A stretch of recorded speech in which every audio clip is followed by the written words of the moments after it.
قاضی فائز عیسیٰ کی معاونت کا الزام لگایا تھا۔ انور منصور خان نے منگل کو سماعت کے دوران دلائل دیتے ہوئے کہا تھا کہ ان کے علم میں ہے کہ صدارتی ریفرنس کے خلاف سپریم کورٹ آف پاکستان میں جسٹس قاضی فائز عیسیٰ کی درخواست کی تیاری میں بعض ججز نے ان کی معاونت کی تھی۔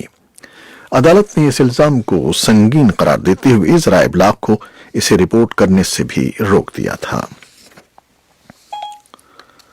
بھارت کے زیر انتظام کشمیر کے حکام نے 12,000 پنچایتی علاقوں میں ہونے والے انتخابات مؤخر کر دیے ہیں۔ یہ اقدام اس مشورے پر اٹھایا گیا ہے کہ علاقے میں صورتحال ٹھیک نہیں ہے اور امن و امان کو خطرہ ہے۔ بدھ کو حفاظتی دستوں نے بھارتی زیر انتظام کشمیر کے جنوبی ضلع پلوام کے ترال علاقے میں ایک تلاشی آپریشن کے دوران 3 مشتبہ عسکریت پسندوں کو ہلاک کر دیا۔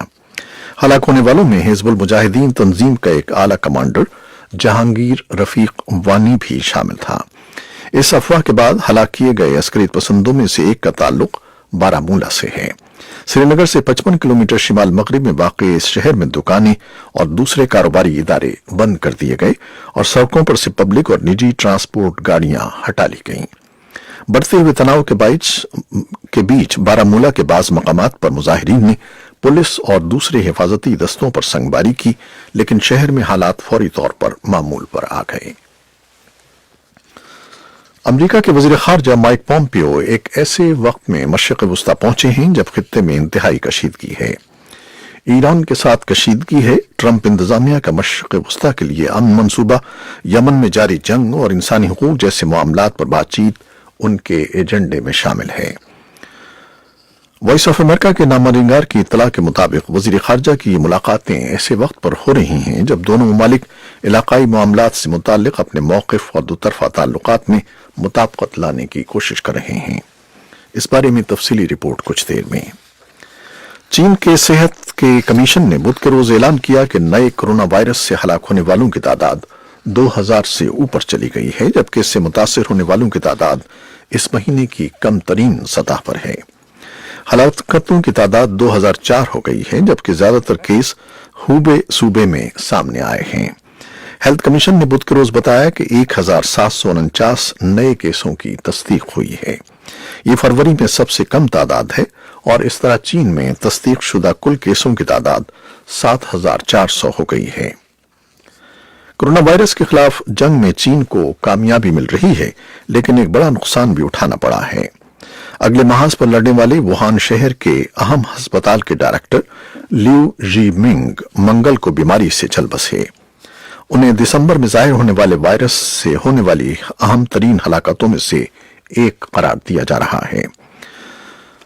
اب تک 1,700 ہیلتھ ورکر مریضوں کا علاج کرتے ہوئے بیمار ہو چکے ہیں، جن میں سے 7 جاں بحق ہو گئے ہیں۔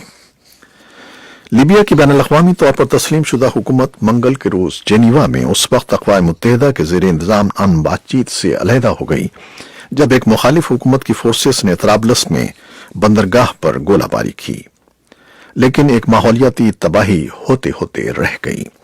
سابق جنرل خلیفہ حفتر کی لیبین نیشنل آرمی نے بندرگاہ پر میزائلوں سے حملہ کیا، لیکن یہ حملہ مایا گیس کے ٹینکر سے چند میٹر دور ہوا۔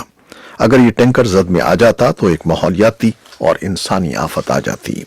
نیشنل آئل کارپوریشن مصطفیٰ ثناء اللہ نے یہ خدشہ ظاہر کیا ہے۔ لیبیا کے حکومتی اتحاد نے کہا کہ وہ امن بات چیت میں شرکت اس وقت تک معطل کر رہا ہے جب تک حملہ آوروں کے خلاف ٹھوس اقدامات نہیں کیے جاتے، اور ہم مناسب وقت پر حملہ آوروں کو جواب دیں گے۔ روس اور ترکی کے زور دینے پر دونوں فریقوں نے پچھلے ماہ فائر بندی پر اتفاق کیا تھا اور جنیوا میں مذاکرات شروع ہوئے تھے۔ برطانیہ نے کہا ہے کہ وہ یورپ سے علیحدگی کے بعد امیگریشن کا نیا نظام بنانے جا رہا ہے، جس میں دنیا بھر سے اعلیٰ مہارت یافتہ افراد کو برطانیہ آنے کے لیے ترجیح دی جائے گی، جبکہ یہ نظام پوائنٹس کی بنیاد پر افراد کا انتخاب کرے گا۔ برطانوی خبر رساں ادارے رائٹرز کے مطابق برطانیہ یہ نظام اس لیے بنا رہا ہے تاکہ یورپ سے کم معاوضے پر افراد پر انحصار ختم ہو سکے۔ اور پاکستان سپر لیگ کے سیزن 5 کے لیے ٹرافی کی رونمائی کر دی گئی ہے۔ اس حوالے سے کراچی کے نیشنل کرکٹ اسٹیڈیم میں تقریب کا اہتمام کیا گیا۔ اسکواش کے سابق کھلاڑی جہانگیر خان نے کپتانوں کے ہمراہ تقریب میں شرکت کی۔ ایسا پہلی بار ہوا ہے کہ پی ایس ایل ٹرافی کی تقریب رونمائی پاکستان میں ہوئی ہے۔ اس سے قبل 4 سیزنز کی افتتاحی تقریب متحدہ عرب امارات میں ہوتی رہی ہے۔ یہ تھیں وہ خبریں جو فیس بک لائیو پر ہم نے آپ کے لیے پیش کی۔ ویب سائٹ اور ریڈیو پر ہمارا یہ 1 گھنٹے کا نیوز شو جاری رہے گا، ہمارے ساتھ رہیے گا۔ کیمرامین فواد الیاس کے ساتھ فیس بک لائیو سے اجازت چاہتے ہیں۔ اللہ حافظ۔